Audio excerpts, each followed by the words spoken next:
যেহেতু শেখ হাসিনার ওপর অভিযোগ আনা হয়েছে কিছু বিষয়ে, তো আগে তো ওনাকে হয়তো ওনার বিরুদ্ধে যে অভিযোগ আনা হয়েছে সেটার প্রমাণ করতে হবে, তাকে দোষী সাব্যস্ত করতে হবে, আর নয়তো তাকে মুক্তি প্রদান করতে হবে যে না, সে এসব কিছু করেনি। এই দুটো জিনিসের উপর ডিপেন্ড করে আদৌ তাকে সুযোগ দেওয়া যায় নাকি যায় না। দেশটা আবেগের জায়গা না, আবার দেশটা কিন্তু আবেগের জায়গা। কারণ আমরা কিন্তু এই দেশে বাস করছি শুধু এমনটা না, আমাদের জন্মটাও কিন্তু এই দেশেই হয়েছে। আমাদের জন্ম, আমাদের শরীরের গন্ধ সব কিছু দেশের সাথে মিশে আছে। আর দেশের ভালো যার হাতে, দেশটা তার হাতেই যাক। হ্যাঁ, এটা সত্যি যে শেখ হাসিনা উন্নয়ন করে গেছে। সেটা কেমন? যে এই যে শেখ হাসিনা বার্ন ইউনিট, এটা তো উনিই করেছেন। এত তো বাচ্চাগুলো যে এই অবস্থা, যদি বার্ন ইউনিটটা উনি না করতেন, হঠাৎ করে এরকম ট্র্যাজেডি, এই বাচ্চাগুলোকে কোথায় পাঠানো হতো? উত্তরা তো মেডিকেল ছিল, ওখানে কিন্তু রাখা হয়নি। আমি কিন্তু ওই দিন ট্র্যাজেডিতে আমি কিন্তু উত্তরা মেডিকেল থেকে কুর্মিটোলা, এরপর ঢাকা বার্ন ইউনিটে ছুটে গেছি।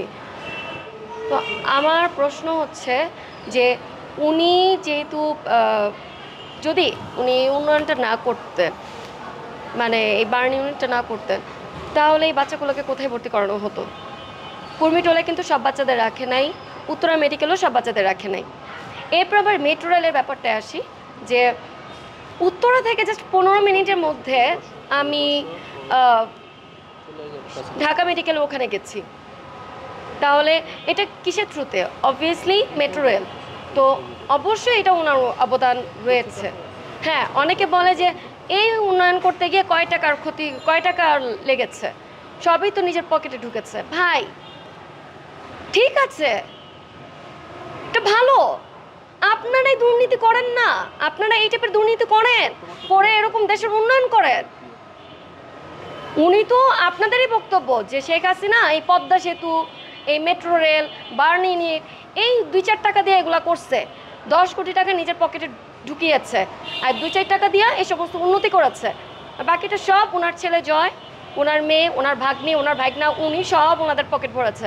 তো এখন কথা হচ্ছে যে আপনি যখন বলছেন আপনিও এরকম দুর্নীতি করেন, দুর্নীতি করে দেশের উন্নয়নটা করেন না। আমি দেখি, আমি বিগত এত বছর তো আমি দেখি নাই এত উন্নয়ন দেশের। তাহলে দেশের বড় রাজনৈতিক দলদের আমি কেন খারাপ বলবো? এখন যাই হোক, এটা দুঃখজনক ব্যাপার যে শেখ হাসিনার কিছু কিছু তো ভুল ছিলই, কিছু কিছু ভুল না থাকলে তার অবশ্যই তার ডিসিশন মেকিংয়ে ভুল ছিল। বিগত সরকারের ডিসিশন মেকিংয়ে প্রচুর ভুল ছিল, তার দল নির্বাচনে ভুল ছিল, তার মানুষ নির্বাচনে ভুল ছিল, তার বন্ধু নির্বাচনে ভুল ছিল, যার কারণে আজকে এত বড় দলের পতন হয়েছে।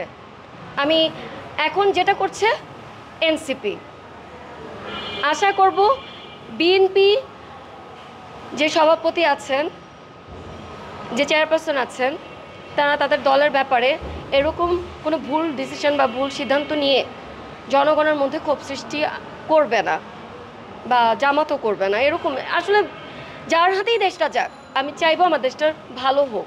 এখন ওই যে আমি বললাম যে যেহেতু একটা অভিযোগ আনা হয়েছে, এই অভিযোগ প্রমাণ যদি এনসিপি করতে পারে, আমি আবারও বলছি, এনসিপি যে অভিযোগগুলা আওয়ামী লীগের বিরুদ্ধে নিয়ে এসেছে, যদি এই অভিযোগগুলা তারা যদি প্রমাণ করতে পারে, তাহলে অবশ্যই আওয়ামী লীগকে বাদ দিয়েই নির্বাচন করতে হবে।